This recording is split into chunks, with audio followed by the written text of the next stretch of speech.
welcome to the first Medicine Sessions live stream. My name's Zach and I'm part of the Medicine Festival team, heading up all things marketing, digital and community based.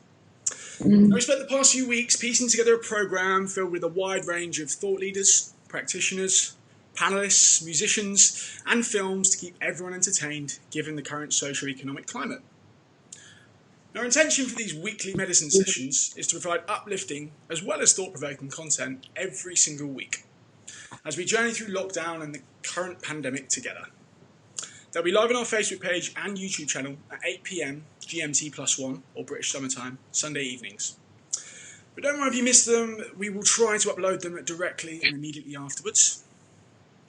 Now, hosting tonight's session is Remy. Remy's one of the co-founders of Medicine Festival and part of the core council team. She's also a leading strategic and executive coach and mentor. Her focus is on women's empowerment and leadership, and it's safe to say she's a social entrepreneur in her own right. And with that, over to you, Remy. Oh, thanks, Zach. Hi, everybody. I'm Remy. I'd just firstly like to welcome our medicine familia all around the world and thank them for their love and support with this sacred endeavour. And I wanted to welcome our friends, old and new, all the people that are supporting us as we offer this virtual session, as Zach described, trying to offer soothing and thought-provoking content.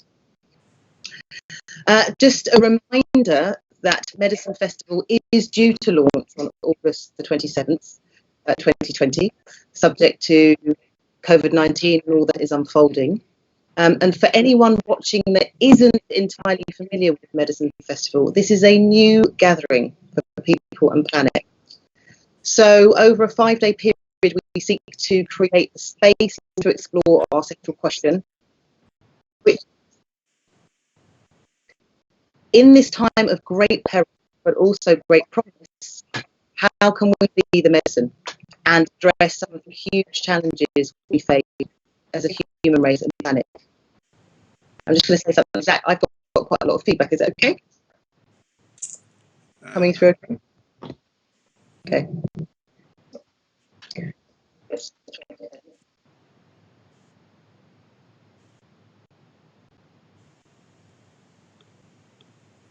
Okay. So, sorry about that. I can hear myself. Just.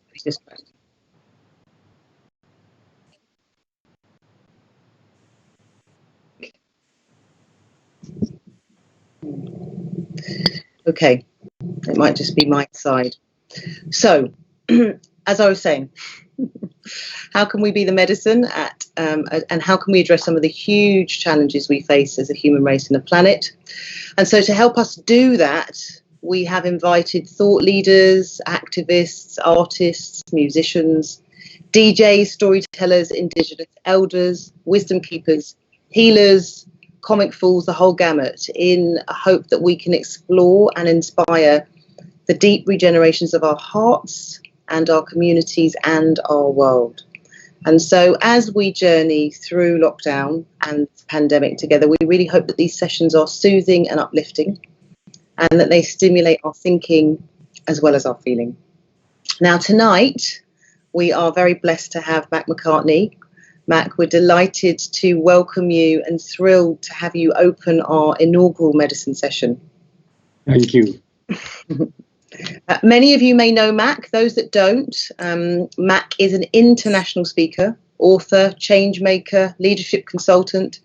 He's also an eco-peace activist and a spiritual journeyman. And many of you may know Mac. Those that don't, Mac is an international speaker, author, change maker, leadership consultant. Society. He's also an eco-peace activist and a spiritual journeyman. You talk about how you, as a young boy, fell deeply in love with Mother Earth and have since listened to the dreams, visions, and experiences offered to you as guidance and as a means of taking appropriate action in your life. Mac has explored many paths over the past 20 years and was mentored by a group of indigenous elders. And ever since, he has been attempting to bridge those two worlds, bringing together ancient wisdom and the ancient worldview that emphasizes our interdependent relationship with the earth and reverence for life, to meet the significant challenges and the opportunities of the 21st century. Now, as you know, Mac, integrating wisdom and wisdom keepers from a variety of spiritual traditions is central to Medicine Festival, such that we can learn from their teachings, stories and ceremonies, and the accumulated. Many of you may know Mac. Those that don't, Mac is an international speaker, author, change maker, regeneration, consultative spiritual traditions. Now, is central to Medicine Festival, place at Ways in Estate, such that we can learn from their teachings, have stories, wisdom keeper and an elder such ceremonies, and the accumulated. Many of you may know Mac. Those that don't, Mac is an international speaker, author, change maker, regeneration, consultative spiritual traditions. Now, it is central to tell us about the ways in the state such that we can learn from their teachings, have stories, and an elder such ceremony, and the many of you may know Mac. Those that don't, the 2008 is an international speaker which celebrates change making, positive living, wellness. It is central to tell us about the ways in the state such that we can learn from their teachings, have stories, one particular and an elder such ceremony, and many of you how you had to plead with these indigenous wise elders for their teachings and guidance, and how they kept rejecting your requests because of your lack of knowledge, because of your lack of remembering of your own ways, of your people, of your land, and how tough a process that was for you to go through, and continually kept bashing on their door until they heard you. And that really resonated with me, but also with our intention for medicine, because remembering is one of our key guiding principles for Medicine Festival. We say that we seek to remember, we seek to restore, we seek to regenerate, and we seek to reimagine a better world so that we can all come into right relationships with ourselves, with each other and the planet in a new way. And so on behalf of the entire medicine team, I can say that we all feel really blessed to receive your wisdom of the invisible path. And without further ado, Mac, I'll hand it over to you. Thank you. Thank you very much, Remy. Really appreciate it. So, wherever you are, and in whatever circumstances, whether you are blessed with having a lot of beauty around you, or whether it is ugly and you are not at all happy or comfortable, in whatever circumstances you might be, let us imagine that we are sat now in a circle under the stars, and that it's been a warm day and the evening is warm as well. And we are entirely comfortable and at ease with ourselves and in the company of many, many good people. We see our faces sort of shadowed and flickering as the fire flares and flames leap to the sky and shadows dance around. We see our faces in this circle. And we are all invited in this circle to be chiefs. On this particular night, it's a guy called Mac who's been invited to speak. But all will be invited to speak. All have a voice. And all are part of the circle that makes this circle strong. Let's imagine that we place a few more logs on the fire. The circle brightens. And this Mac offers what he can to this circle on this night, in this spring of this year, of this extraordinary human journey on our earth, 2020 and moving forward. There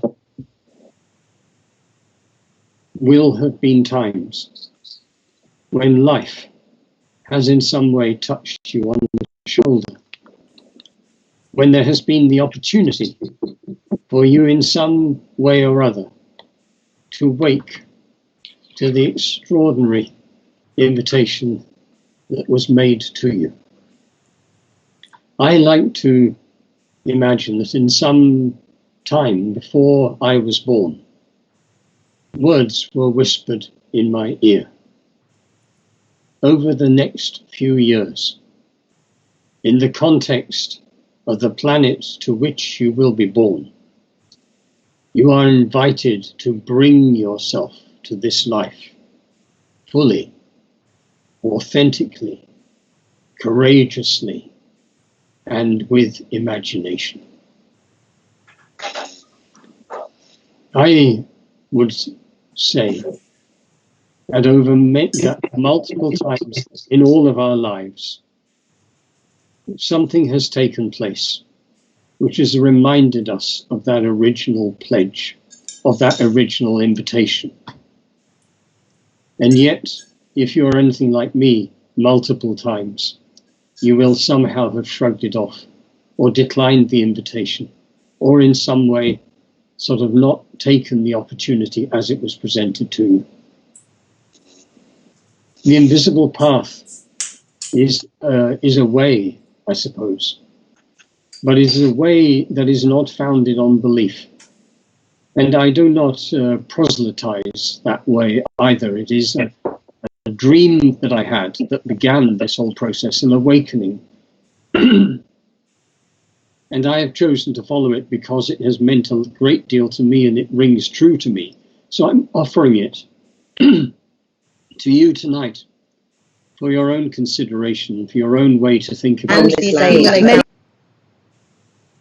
The invisible path dream took place when I was away in the States and about to give one of my very first talks the following morning, and I hadn't got a clue what I was going to talk about.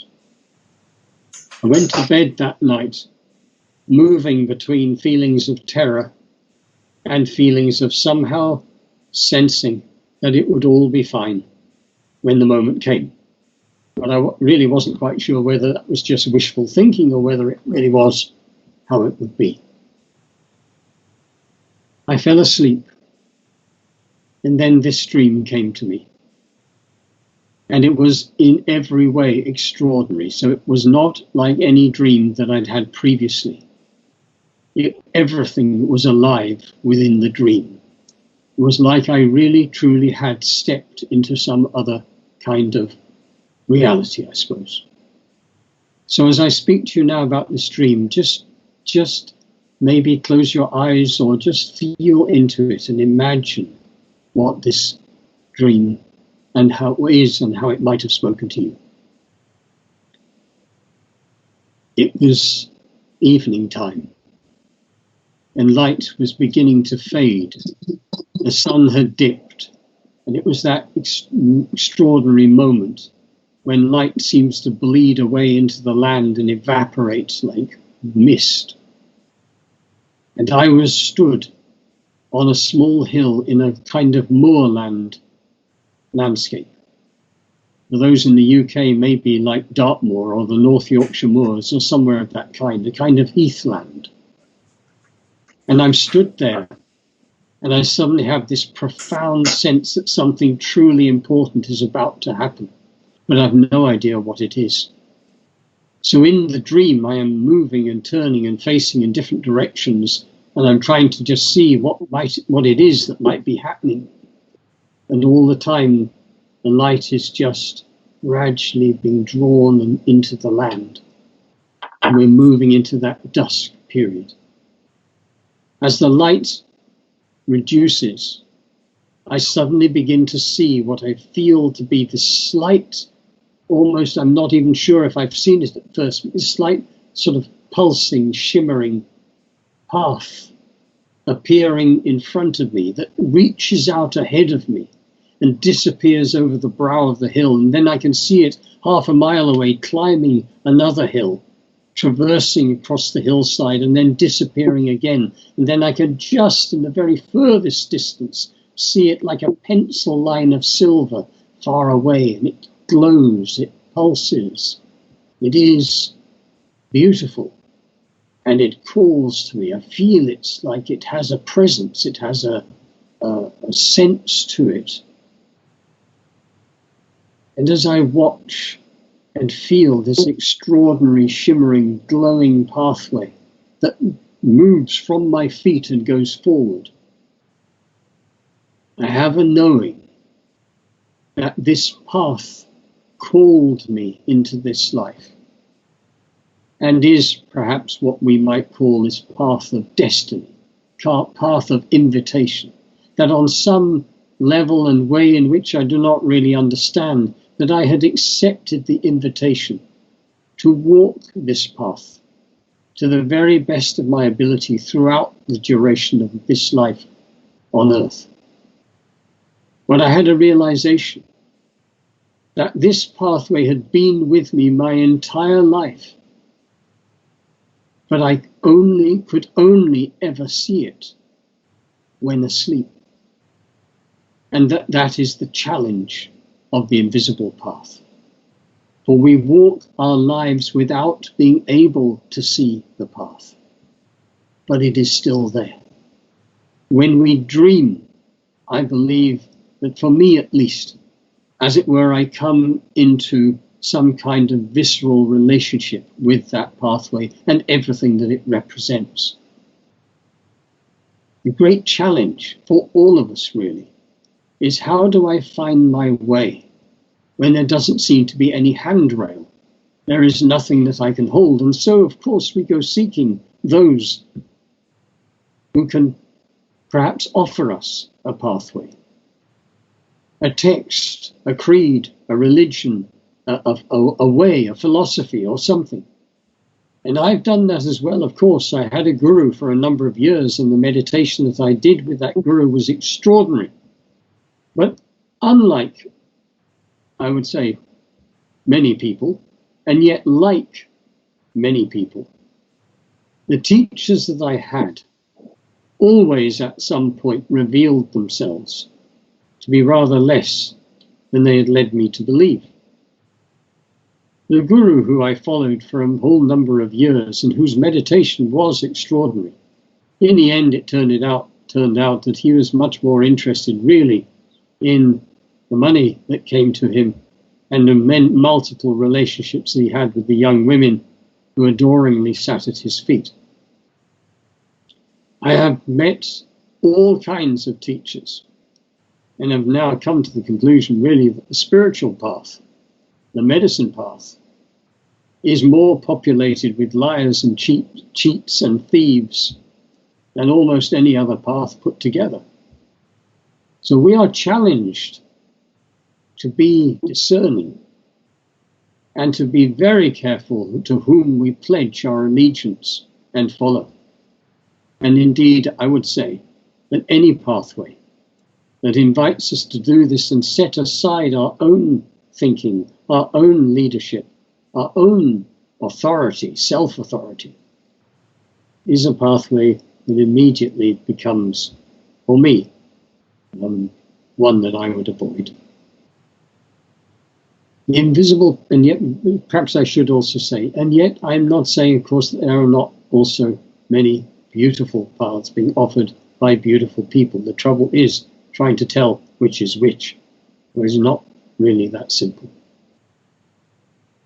When I met with the indigenous people who taught me, they were adamant that I must maintain my own powers of discernment, that I must somehow test everything that I was being given to see that it had integrity, to see that it rang true. One of the main parts of this was the role of belief. They said, we do not understand why so many of your people in so many of the different religions and spiritual pathways that are offered require belief. We do not think belief has a place in this. Come over here. Come outside. We went outside the cabin. Stand at the top of this little valley, looking down the valley. A hand on my shoulder and a voice just whispering in my ear.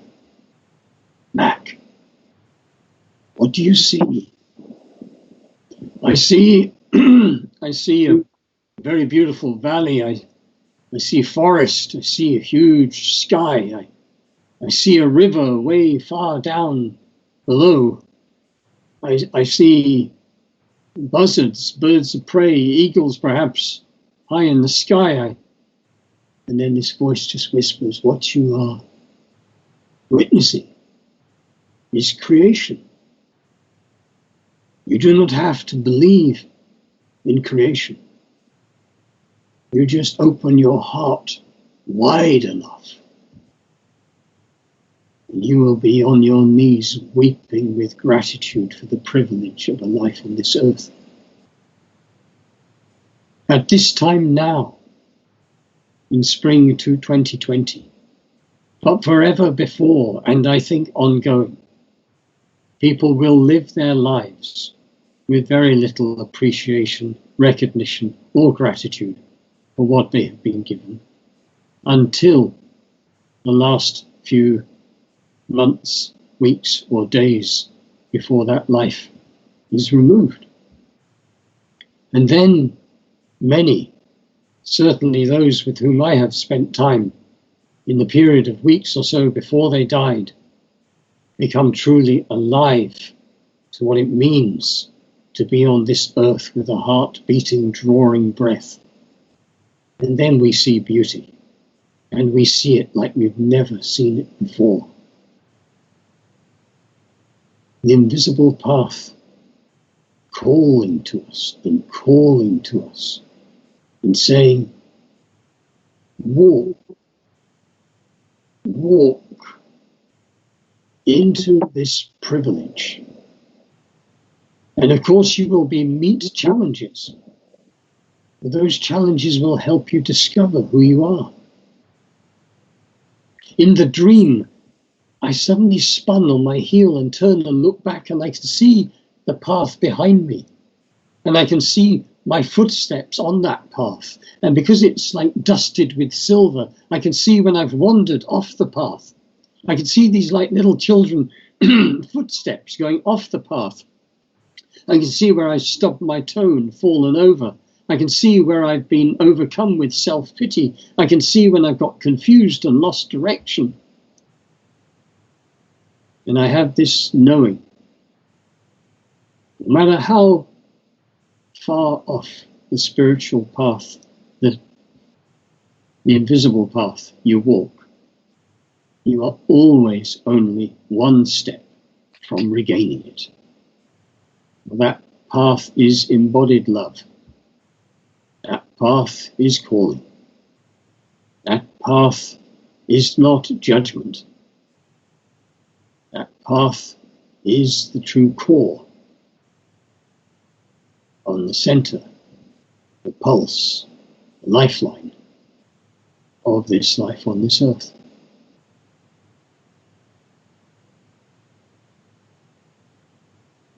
Do not be a believer, Mac. You do not have to believe. Your people once knew that they lived in an animate world. An animate world. A world that spoke to them as clearly as we are speaking to you.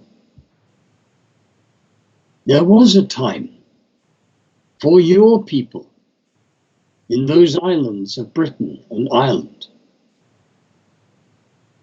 when you were able to speak with the trees, with the streams and the rivers, with the forest and the ocean, with the wind and the sun. All this was familiar to you. You built your homes with your doorways facing the rising sun because you knew that the only appropriate and right way to meet each additional day of your life was to give thanks. To give thanks. Inside your roundhouses, it was laid out very, very similar to the way that our teepees on the prairies of North America were laid out. It was not random. There was a place for everything. The internal circle of the teepee spoke about the world that we existed within, the cosmology, the way of thinking, our understanding of creation, your roundhouses, it was the same. You were once an earth-honoring people. And you could be again. All that is happening on this human story, this extraordinary human story, woven amongst all the other stories of all the other beings, all the time, is the invitation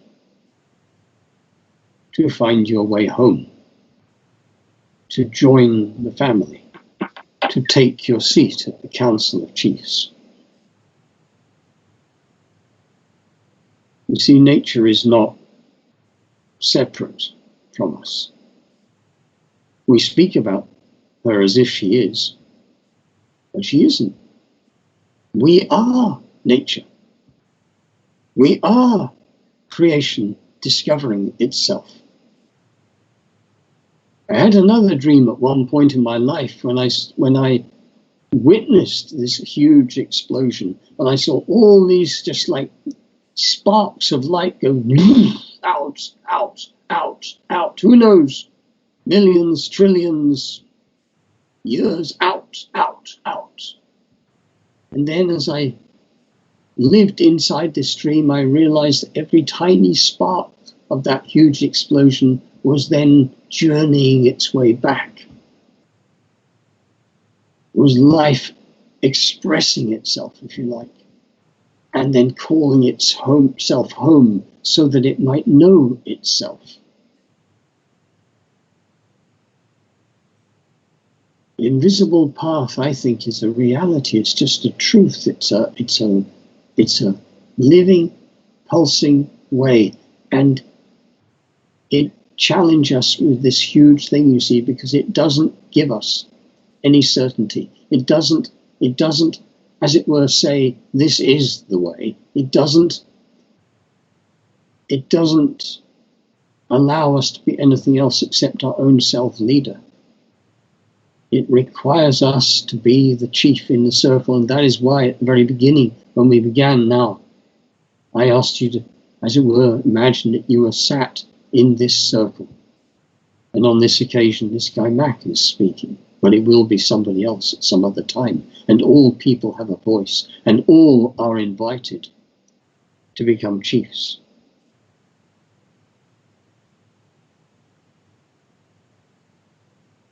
At one point, these people said to me, he said, Mac, or it's one particular guy, said, Mac, he said, the earth is alive. The earth is alive. And I said, yes, I know that. He said, no, bullshit. No. The earth is alive. I'm a bit confused, a little nervous, because I've been through quite a lot of pretty intense and confronting scenes with these people. I said, yes, I do know it's alive. And then he shouts at me and he says, no, he says, Mac, the earth is alive. And I start crying, just start weeping. Because inside myself, you see, I know and I realize, I thought, yes. Because, you know, when I was 5 or 6 years old, I knew the earth was alive. I was honored and privileged to be lucky enough to spend most of my time outside, building dens and climbing trees and doing all the things that children should do, I think, at that sort of age. Indeed, many decades, onward every decade, forever after probably, but anyway, then. I knew that the earth was alive, but I had no words for it and I had no concepts for it. I just lived inside it. When I was a teenager, I would go and sit under this little cherry tree, and I would write and let my heart pour out onto the pages of things that I called poems. I went to that cherry tree because I felt so good with that cherry tree. And on some level, I knew that she was alive.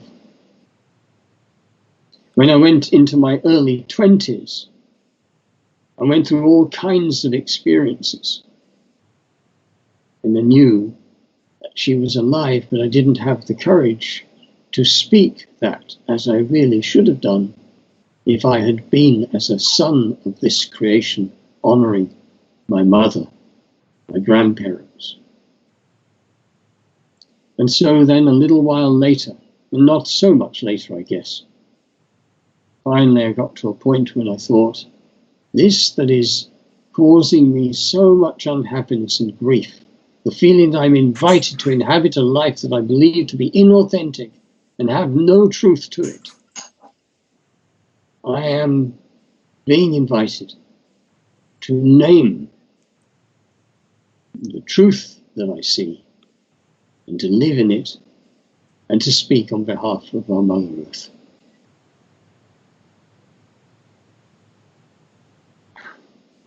For all these years, we have been spoken to by our Mother Earth. I'm now approaching, in a couple of weeks, my 71st birthday. For all of the decades of my life, we have been speaking about what we are doing to our Earth, that we are collapsing it upon itself. We have been speaking about social justice, we've been speaking about human rights, we've been speaking about nature, we've been speaking about all these things. And it's true that in certain respects things have got better, and in other respects things have got worse. In my lifetime, 50% of the wildlife existed when I was born was gone.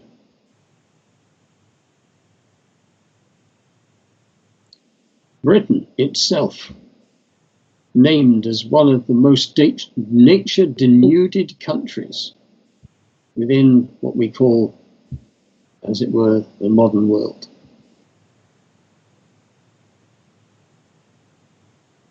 We are invited to realize that Eden does exist, and it exists beneath our feet, right here, this most beautiful planet, this garden planet.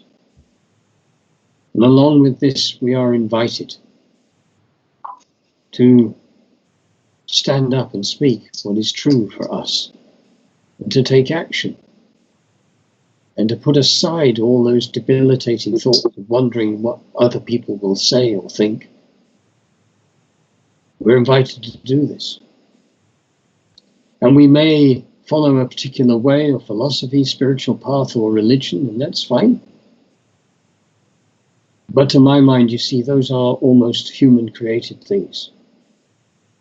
In the end, it is the fact, as I see it, that life itself is imbued with spirit.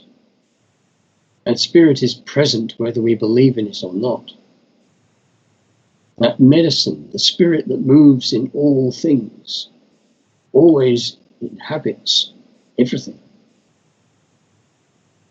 And various indigenous people that I've worked with have always known this, just as we did when we were tribal people, when we were the Koritani or the Ordovici, when we were the Achabates or the Trinavantes, when Mona was our holy isle, in the epicenter of the earth wisdom tradition that existed 2,000 years ago in Britain, but even then was in decline. The most extraordinary wonder of this time, even within, and perhaps always within, the grief, the fear, the terror, the very real grief, fear, terror, sadness, and is occupying our attention right now, but incidentally, of course, has been in Syria, in the Yemen, in all kinds of places around our world, always, is that we do have it within our means to change this story, to rewrite this story, to retell this story. And that, I think, as I understand it, is what the Medicine Festival medicine is all about. Remembering who we truly are. Remembering our place in this world. Undertaking the great task of restoration. But that is not just the restoration of everything that is outside of us. That is the restoration of what is inside of us. That is the restoration of our true nature.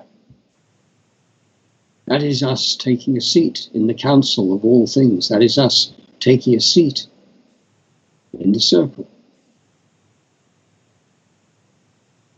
To reimagine who we are and who we could be.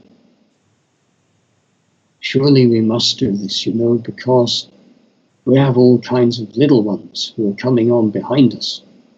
We have our young people who have been speaking out this last year or two with such power and vigor.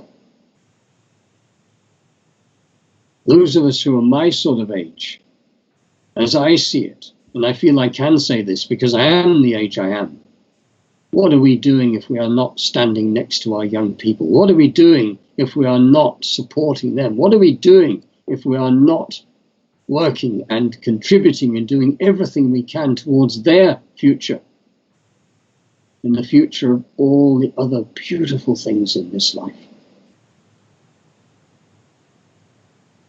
And to regenerate? Yes, you see, because this is what we must always do. There is no time in our lives, no time in nature ever that is not about regeneration.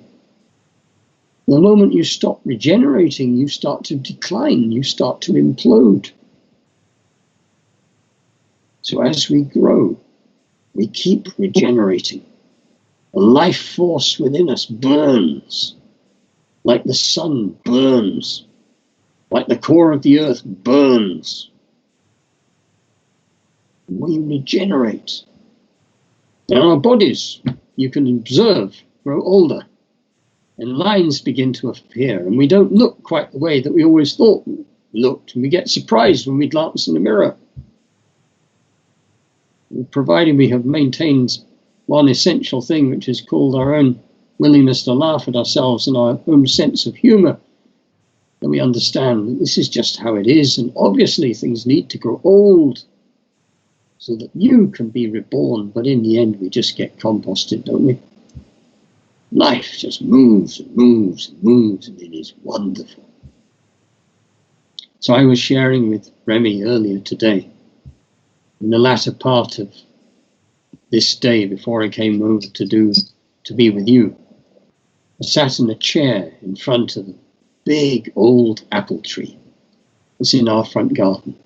It's covered in apple blossom. It is staggeringly beautiful. And the whole thing, the tree is humming with bees, insects of different kinds. My little boy, in my rather late stage in life, he's only 3, but he's sat there on my lap and we're both looking at the tree. And he's telling me to be as quiet as possible because if we're not quiet, the birds won't come, and he wants to see the birds. And the birds come, and the birds do more than just come. They start diving into little holes in the tree with little tiny bits of feather and things. They're building nests. You watch all kinds of things happen around that tree, and I realize as I'm sat there, we are watching. We are in prayer too. We are in ceremony with the tree of life. And I'm holding my little boy in front of that tree. And we are both enraptured. And he's turning to me and he's saying, Dada. And his little being is just pulsing with the delight of being held in my arms. And my heart is exploding with the delight of having him in my arms. And I'm clear he's my teacher. And I'm clear that I am also teaching him. We live at an extraordinary time in a world of unimaginable beauty. And we are given the task of gardeners. And I think it is beholden on us that we do our very, very, very best to leave her more beautiful than we found her. And if things have lapsed a little, and if we have in some way not been true to that role, then that's fine. It just means there's more to do. Because it is not a burden, you see. It's a joy, it's a wonder. And tonight, I guess most of us will at some point fall asleep. And for me at least, as we drift into that world of dreams, the invisible path will pulse and glow and call and beckon. And will whisper in our ears words of solace and feelings of goodwill and family and tribe. And this amazing and extraordinary thing will happen. We will wake up. And most of us at least will be refreshed and renewed and regenerated. We will then embark on another day.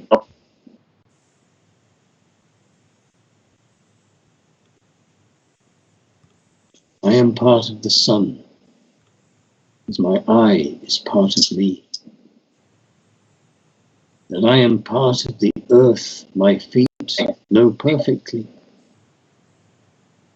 My breath is a part of the wind. My blood is a part of the sea. Those are D.H. Lawrence's words, and I read them when I was 16. And it filled me with joy because I knew it was true. And I am very thankful to have had the opportunity to sit with you in this, our council around the fire. I extend to you warmth and gratitude. And if there are any questions, I'll be very happy to do what I can to answer them. Thank you.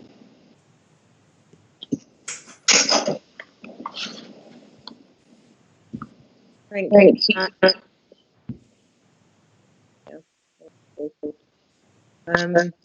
We have a few questions.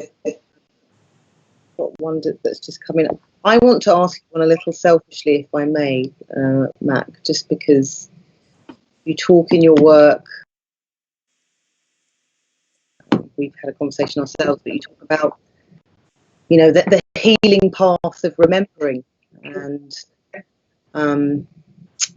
I feel that as somebody as a mixed race Briton, I'm really fascinated to hear when you speak about the miscegenation of races that contributed to British culture, and actually just how mixed our indigenous lineages are from thousands of years ago, which is not necessarily how some might have you think of it in this fair isle. And so just in the spirit of remembering and honouring, which is so integral to your work, that would be wonderfully healing, just to hear a bit more on that. Mm-hmm. Well, it would be hilarious and funny if it wasn't so tragic sometimes that there are those, of course, who imagine that we were once some kind of pure white people. It's ridiculous.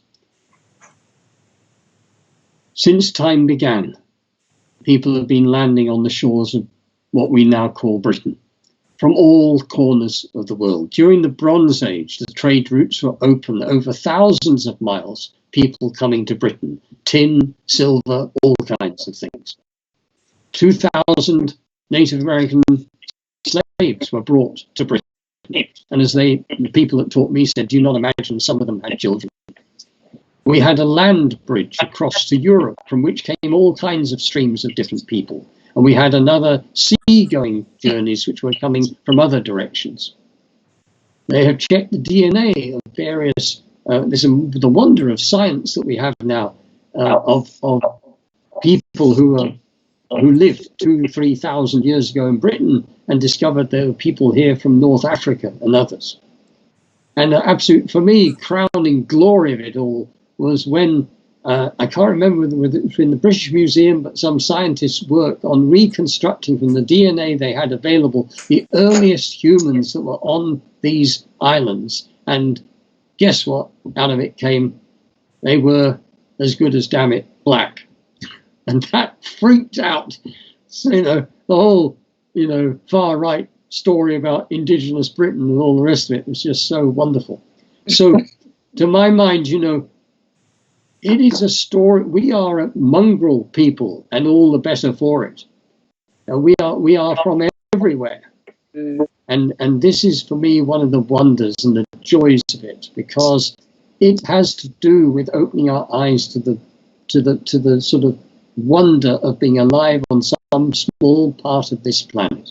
And I do love place, so I think where sometimes, and it's not always where you were born, but something about the smell, something about the trees, something about whatever it is, the crags, the rock, the sea speaks to us. And perhaps that is the place where, if we have the opportunity and the privilege, we build our home, as it were, and we say, this is home. But it's not got anything much to do with anything else. Thank you. Just to sort of follow on from that notion of story, I guess one could argue that we, so many of the stories that we're told no longer serve us. Stories of polarization, stories of perpetual growth, globalization, economic and social narratives. How can we look to these ancient wisdoms, these ancient archetypes, to help us re-find our own way, to help us find those stories that do unite us at this time, that really do imbue solidarity? I'd love to hear your thoughts on that. Well, I'm not saying that I think it's easy, but I do think, one of the things that was said to me when I was being taught by those people, they said, how on earth are we going to teach you, Mac? You've never been thirsty. I mean, that's ridiculous. You've never been thirsty. You know nothing about water. Water is sacred. You do not know that. Most of your young people, children, whatever, despise, as it were, a glass of water. It's got to be something which is flavored, something which has been sort of produced in a factory somewhere. Water. I say, you've never been hungry. You've never been hungry. It's unbelievable. You've never been hungry. You don't know anything about food. You've never been either too hot or too cold. How on earth are we going to teach somebody like you? So, let's do something with you. We're going to put you in a field, in a meadow, in the forest. We're going to ask you the word. What is of true value? What is sacred? What is of true value? What is really of true value? And we'll leave you in that field until you answer it properly. After the first day, I was desperate. I had no food or water. And they came to me, and I'm just croaking, and I say something like universal love or whatever. They laugh at me and walk off, They come back the next day. What is of true value? What is true sacred in this world?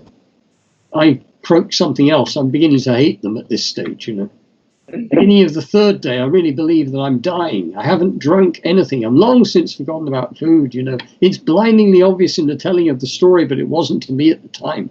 End of the third day, and I can hardly speak. It's so hot. And the only thing I can say when they come towards me like mirages out of across the desert is croak water. So all I feel is we have shields on our eyes. We need to take them off. We are living in the spring. It is evident in the centre of London as much as it is in Manchester, Leeds, in Singapore, in every other country of this world. It is there. Spring is happening. If it isn't spring right now in some parts of the world, it will be soon. We need to see as we have never seen before. We need to re-see. I feel that the trees, the flowers, the animals, all of nature, and indeed the humanity of all of us is speaking to us. And we need to listen. We need to set down our tired and rather withered stories, these ridiculous notions. I mean, we always talk about the fact, what do you want? I want to be happy. Then how come so much of what you do is almost being deliberately designed to make you unhappy? It's nonsense. Perhaps even at this time right now, many people will have discovered a little bit more about what makes them really happy that they weren't aware of a few months ago. In some ways, I would say, Remy, the difficulty with the situation is that it's so simple in many ways. There will be people who have planted seeds in the first garden that they've ever had and have discovered something about the wonder of it. And to try to make sure that this doesn't pass in my little boy, we got a pot out the other day. We filled it with compost. And I went in the house and we took a potato. We went back together and I said, what is this, Kai? Because I've done this with another child once. I said, it's potato, Dada. I said, good. Let's plant it. And he looks at me like, why would we want to do that? So let's plant it. So he digs a hole, and then in his little pudgy hand, he pushes it into the hole and he pulls the compost over it. Now, every day since, we walk past that pot and I say to Kai, what's that? He said, it's where we planted something. I said, what did we plant? He said, a potato. How many potatoes? I say, one potato. I'll keep reminding him of this, and then one day we'll dig it up and we'll find 12, 15 potatoes. And his little face will be just like, and then we will chop it up and we'll fry it on an open fire and make chips. And then it'll all make sense to him. Yeah. And it is as simple as that in a way. I did an exercise with my daughter the other day and we were planting grass seeds and she's just been diligently watering them. Yes. And each day her grass is X fingers higher, and it's these simple lessons. And actually, I'm really struck by your words, the idea of us being this earth-honouring people with our task as gardeners and wards, and just to be able to maintain the flourishing diversity of this planet. I still would like to ask you, though, because I think, you're so deep on your path after all these years, what other practical steps can we take, can we find to rediscover this indigenous self, these indigenous ways? Because I think these, we've just described a simple exercise that we could do with our children, but I think helping people just think through a bit more about what might move them back to that remembering. I'd love to hear a little more. Yeah, in the end, Remy, there is no substitute for time in nature. And it's just, that is not that easy for all people. No. There is no substitute for it. And endless workshops and indeed, valuable, deeply, profoundly valuable as they are online sort of webinars and sessions. But in the end, there is no substitute for time in nature or witnessing of nature. Every night I go outside, we just look up at the sky. We see the moon. There's no substitute for it. When you sprinkle the grass for your daughter and that lawn, then one day she'll walk on it. She will sense and smell the smell of grass. One day, if she's lucky, like all young people should, she will make love on a bed of grass, as it were. One day she will, all these wonderful things will happen. We have to feel it. We have to get it inside us.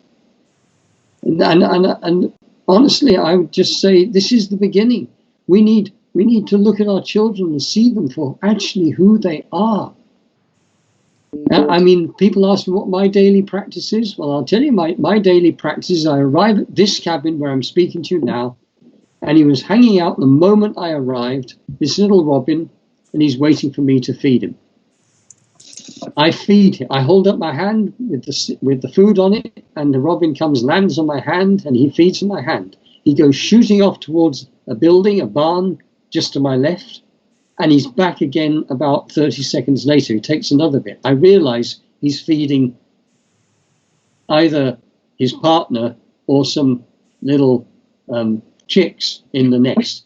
So I follow him. I find the nest, and he's feeding his partner. The chicks haven't the eggs haven't hatched yet.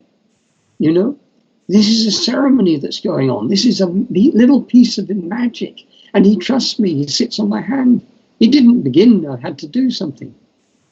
I want to, you know, I could go on about many more esoteric things, but you see, this is what I feel, you know, a bird, a trough outside a window with some flowers in it, food for the birds that we begin to get. This is how the San Bushmen do it. This is what they do with their children.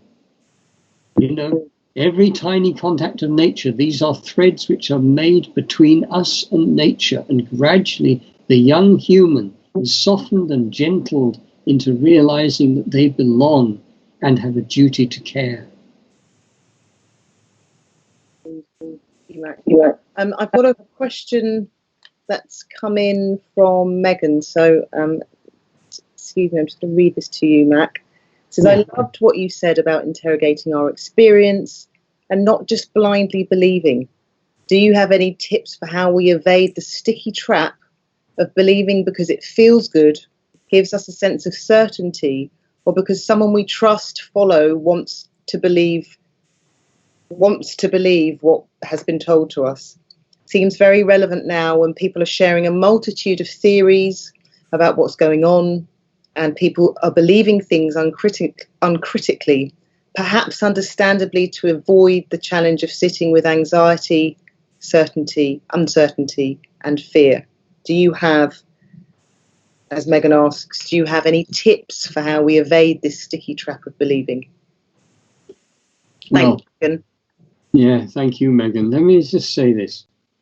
One of the worst things, I think, that's been proselytized by the sort of spiritual community, particularly, of recent times, is almost demonizing the mind. Is making the mind as if it was this awful thing that we've been given and cursed with, and we have to go, you know, away from mind. Intuition becomes acceptable, but not thinking. You know, feeling is very acceptable, but not thinking. All these things. This is not what the indigenous people who taught me. They said you are in their language a medicine wheel. You have a mind. You have the capacity to think and discern. You have a body and the capacity to do things. You have emotions and the capacity to feel things. You know, you have spirit and the capacity to perceive the true nature of all things. They said, but when this is them speaking, when we asked our medicine teacher shortly before she died, what is it that you would most fear to lose? She turned the question back to us, and we said things like your medicine pipe or your sacred bundle, and she laughed at them and said, no, ridiculous, you know. My mind, she said, my mind. So I would say, you see, we are challenged with dismembering and unlearning lots of the stuff that has filled our heads and hearts for quite a long time. Because we've lived inside a toxic society, we need to actually be brave enough to undress some of these opinions, thoughts and things, because many of them are not genuinely our own. They are things which we gathered to ourselves or were given to us and helped us feel good, which is fair enough. But if we wish to become whole, we have to divest ourselves of these things, take the coat off, look at it, think about it, study it, and gradually then, as we become naked, then begin to regress ourselves. So when Megan speaks about this, yes, you know, explore. This is why, you know, this question about knowing ourselves, this is a lifetime journey. But the joy of actually, this leads to this thing I was talking about, becoming your own self-leader, becoming your own chief. That does not mean that you do not learn from other people, but you don't swallow whole everything that you're given. You test it. You test it all the time. You test it with your intuition, with your thinking, with your feeling, with all the rest of it. And ultimately, you need to trust it and live with it. you know, and we do have demons. And so what we tend to do with the demons, we throw more logs on the fire and we try and push them back because they live in the shadows. Well, the people who taught me said, no, you need to call them out of the shadows towards the fire because they are broken, hurt parts of yourself. And then you have to be very brave and you put an arm around them and you bring them into loving relationship. And you will cry a lot and you will hurt a lot and all these things. And sometimes you'll need others to help you with this, but you have to bring them back into yourself because when they are healed, you become a far stronger, far more whole, far more powerful person. They called these the wild dogs. We have to befriend the wild dogs. It reminds me actually of a systemic principle, you know, when you do constellation work of radical inclusion. Yeah. We have to radically include all of these aspects of ourselves, light and dark, in order to be whole and function from a place of wholeness. Yes. So gorgeous. Thank you so much, Mac. It's 9:01 and I should really stick to time. We could sit and talk to you for many hours and maybe we'll get you back on if you'll have us. But I think probably we should close with that question. Thank you so much. I'd like to thank you on behalf of the entire Medicine Council and team. Everybody was really excited to have you open our inaugural medicine session, and so super grateful for sharing your wisdom. And if anybody wants to work with Mac or contact Mac, you can get in touch with him directly via his website, www.macmccartney.com. Other than that, I will say thank you and good night, Mac, and I'll hand back over to you, Zach, just to do any closing comments. Thank you. Thank you. Thank you. Yes, thank you so much, Mac. Truly inspiring and engaging session. What better way to begin the medicine sessions? So for those of you interested, we have a special Thursday session this week with Patrick Holford. He's a pioneer in new approaches to health and nutrition and an author of over 36 books on this topic. He'll be joining us with Claire Relton and Charlotte Pulver, discussing what's the right medicine in the face of coronavirus and how can we protect our immune system. And then the following Sunday, we'll have Bergs joining us too, the founder of The Art of Meditation, and he'll be questioning how we live a life of integrity. Just to finish, we had a few questions in regards to if the event is still going ahead. We know that these are unnerving times full of the unknown, and we're holding the prayer strong that we'll still be going ahead at the end of August, and we're still scheduling and working on producing the event. However, in the possibility that it doesn't go ahead, all tickets will be transferred, and they're still available on our website, which you should be able to see on screen right now. And yes, thank you all so much for coming along. We'll see you on Sunday.